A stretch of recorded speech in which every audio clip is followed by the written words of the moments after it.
Aaron is asking essentially, how does he change his monetization method? And what I mean by that is he went out, he sold a percentage of revenue deal for lead generation or pay per call, right? He's getting paid on a percentage of revenue. And now it seems like he might be kicking himself in the ass a little bit that he sold the deal the way that he did, AKA on a percentage of revenue, okay? So without paraphrasing anymore, let's jump into Aaron's question and I'll read it out for you and we'll talk about how I would handle the situation moving forward. So Aaron asks, I recently ranked a site and it's doing well in the restoration niche. So the restoration niche is like water damage, fire damage, mold, things like that, right? Aaron goes on to say, I'm taking 15% of the jobs done by a company that I partnered with. So a little bit of background here. Water damage and fire damage and mold damage, restoration, these are big money jobs. And there is big margin potentially in a lot of these deals. And they have kind of a lot of fixed overhead, right? All the equipment and stuff like that. Selling a percentage of revenue deal for anybody listening and for Aaron is not hard, right? Anybody and their mother is going to say, yeah, you send me a business, I'll pay you out a percentage. So what's hard with that and what can be challenging is doing due diligence, right? When everybody just wants to say yes, right? Nobody's going to heckle you or give you too hard of a time giving you a percentage of revenue when it's not their marketing dime, right? So that's one thing to just be cognizant of with the restoration niche.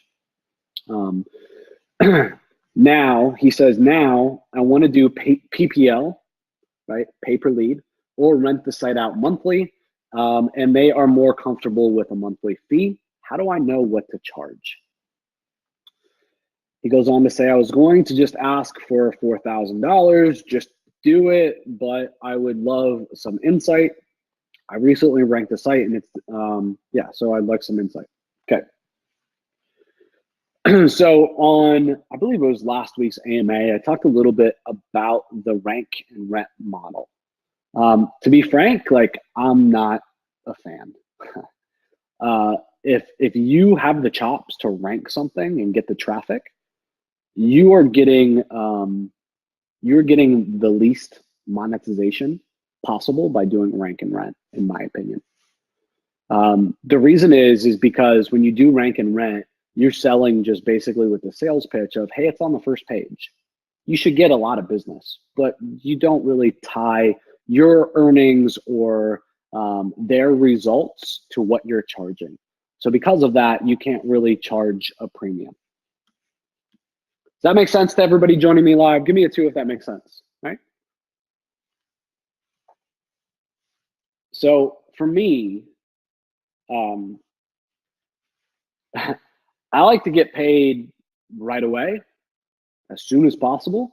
And I like to get paid on the upside, right? When I knock it out of the park, I want to get paid for that, right? I don't work on projects that I can't knock out of the park. I don't work on projects where I can't continue to push something and make more money each and every year with it, right? It's just not worth it. So personally, I would not do a rank and rent model. Okay. I don't like it. If they're comfortable, like you said, doing a lease option, a monthly fee, you know, and you say you're going to ask for 4,000, right? If you're going to do that, I would probably go with some type of hybrid model where you charge a flat monthly fee and then also get a percentage of the revenue, right? So drop each a little bit, but where you get the best of both worlds, right? You get a monthly fee every month, but you also get a percentage of revenue. Here's the thing. In the restoration niche and in the restoration vertical, there can be some really big jobs, right? And the people that do $7,000 jobs are often the same people that do $30,000 and $40,000 jobs, So we've had jobs that we've generated inside of the restoration niche that were 40, 50, 60, 80, $100,000 plus in invoice totals, right? So I would want a piece of that upside, right? If we do $1 million in business through pay-per-call in one area through one website, right? Like I want a piece of that, right? I don't want 2 or 3 grand a month. Okay. And I don't think you should either, right? Like you want your interests aligned with that prospect. Okay. And I think, you know, one of my biggest tangents with the rank and rent model is that your interests aren't aligned. You want to make as much money as you can every single month, and you don't want to do shit for it. You don't want to touch the site, right? And the customer wants the opposite. They want you to make a bunch of updates to the rank and rent site, right? They want to keep getting more and more out of it and having you do more and more updates. They want to keep paying less and less over time. And eventually, you guys are just going to have so much butting of heads that the relationship's probably going to die. Okay, so I like building relationships where we're on the same page, right? And everybody's going down, you know, the relationship together, right? And they're both fighting for the same thing, and they're on the same side. Okay, you don't want to have a combative consulting relationship or percentage of revenue relationship, or you know anything like that. Personally, that's how I do business. So. The other thing is due diligence, and that's what I want to talk about the second part of this a little bit. If you're going to keep the percentage of revenue business, you need to build out a system for due diligence. Okay, I don't talk about percentage of revenue almost at all anymore because I think it's an advanced strategy, right? Doing a percentage of revenue type of model or a hybrid like we talked about today is great.